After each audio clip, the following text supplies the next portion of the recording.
So Mo, last year you dealt with what we're dealing with here in Washington with Jamar Chase. Can you fill us in on kind of the drama of Jamar Chase's hold-in last year?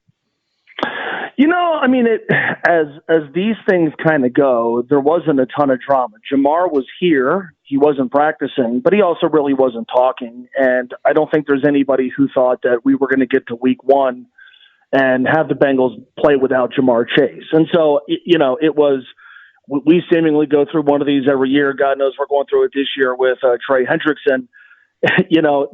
They've become almost so routine here that I don't want to say they're not distractions, but if there's a franchise in the NFL that has practice and is used to being able to handle a training camp hold-in or some sort of contract squabble, it's the Cincinnati Bengals. They do it almost every single year, and so the distraction part of it was minimal. Now, when they played the first game last season against the New England Patriots, the lack of playing time, or lack of practice time with Joe Burrow and Jamar Chase on the field together came back to bite them. And all last year, all summer long, we kind of defaulted to, Joe and Jamar have been playing with each other since college.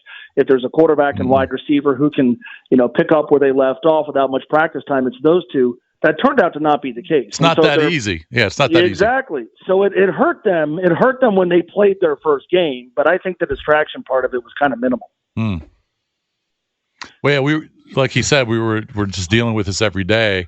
And Chase, of course, took out an insurance policy last year. I think it was $50 million, and then signed at the end of the year, signed a huge deal, and he's certainly worth it. We're just kind of hoping McLaurin, even if he doesn't agree to a deal with the team, is at least out there practicing because of, like you said, even for veterans, it's not that easy just to go out there, miss 4 weeks of practice, and then act like nothing's wrong and have that chemistry that you had last year. It's not that easy to do.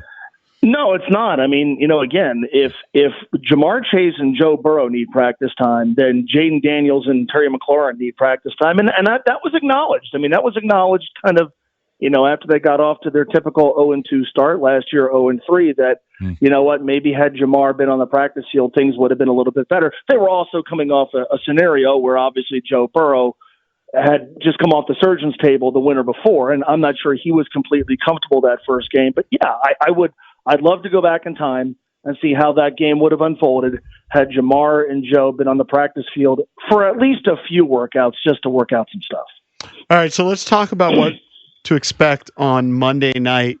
It seems like you guys are taking a different approach to preseason because you've been notoriously having these slow starts with Zack Taylor as your head coach.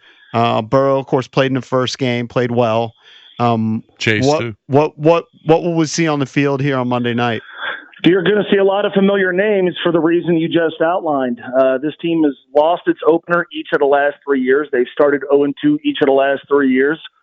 And after they were worked by Jane Daniels and the Washington Commanders in week 3 last year, they started 0-3. But it's not just the losses, it's how they've looked. They've looked disjointed, unprepared, disorganized.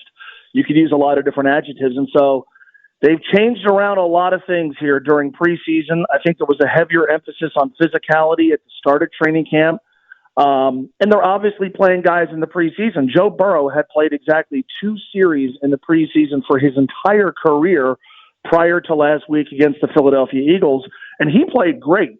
Unfortunately, the game itself kind of reminded us of last year where Joe Burrow is awesome. The defense is the exact opposite.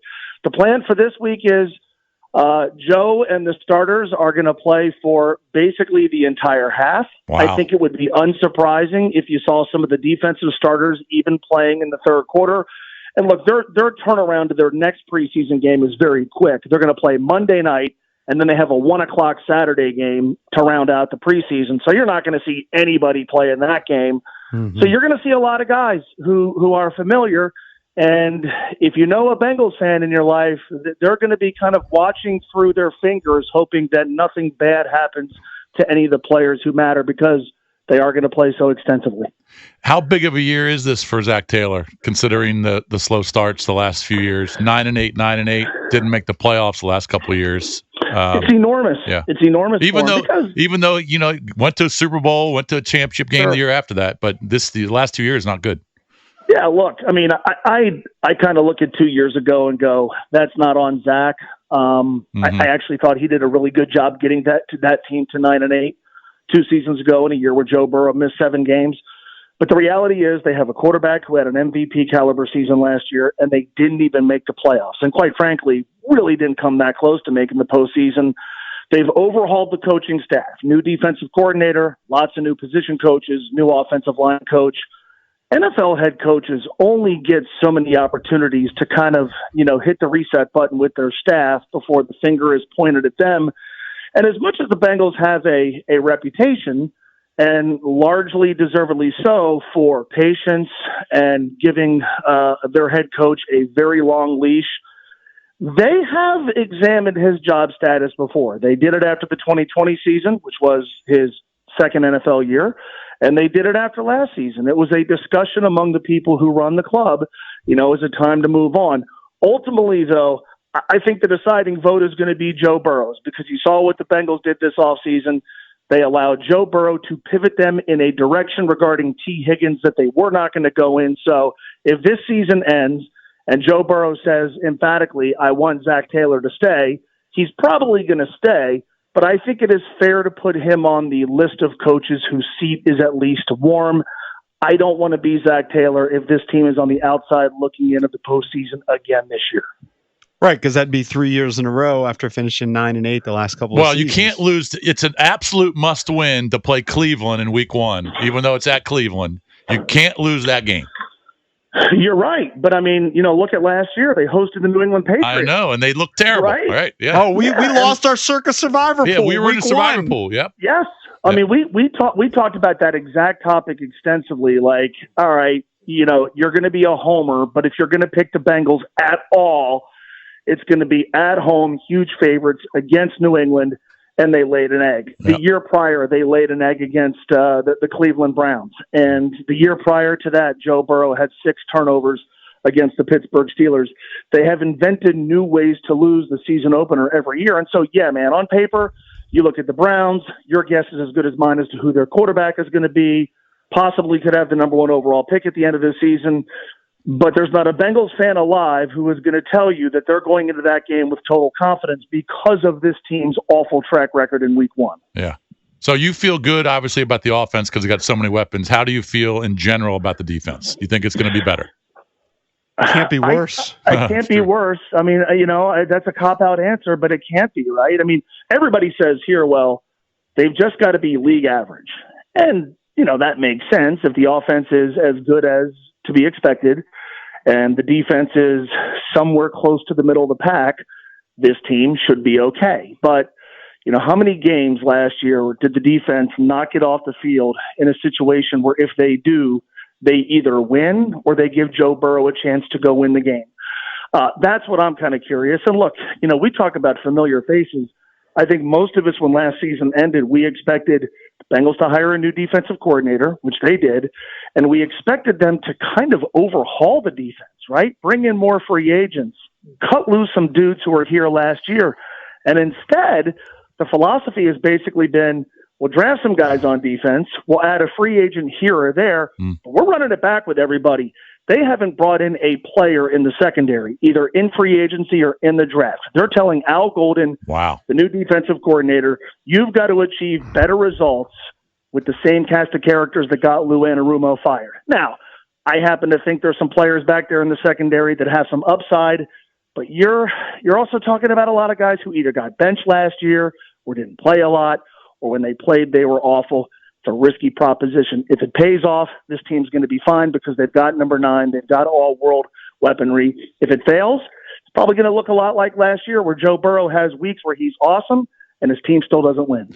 Last question. Will Shamar Stewart ultimately be a starter? I don't know where he is on the depth chart right now. I assume he's not yet. I'll tell you what, for as much as we spend all spring and summer talking about his contract issue, as soon as he came to camp, the talk has turned to how good he's been. He's been so good they've had to tell him, dude, don't touch Joe Burrow. He's going to start. Now, your guess is as good as mine as to what kind of impact he's going to make because in college he barely sacked the quarterback. But if you watched him in the first preseason game or if you would have had a chance to watch any of the Bengals practices, he has been, to this point, unblockable. Part of that is the Bengals offensive line is shaky, but I give the dude credit because during that hold-in, there were a lot of folks wondering, God, does this guy really want to play here? the way he has practiced and the way he performed in the first preseason game would suggest, yes, that guy's ready to play. Good stuff, Mo. It's Mo Egger. You can listen to him on ESPN 1530 in Cincinnati in the afternoons. Thanks, pal. Anytime, guys. See ya. Thank you, Mo. Thank you, buddy. By the way, John Keim just DM'd me because I probably saw your poll or whatever. He said, I could say with great assurance Dan was not mad at the question. That was my interpretation. He said he's a dry sense of humor, although he says, I do think they're frustrated with the situation. I think that's pretty obvious. Yeah, you can vote at GlassJoeJP because we can't figure out how to get back into the Junks Radio Twitter account. So it's on my page. Oh, really? Our Surfside poll because we've lost it. You forgot the password? No. I actually have the password. I changed phones yesterday, and I had to reset up Twitter and Instagram and Facebook and all those things. And I put in the password, and I had saved the passwords, and it was in the cloud, so it was in my notes section. I put it in, but I get an error message, so don't know. Can't crack the code. You know what? Good luck with that. Emails getting sent to Drab. Maybe we'll figure it out. That could be a nightmare. All right, well, the Junkies. Be right back.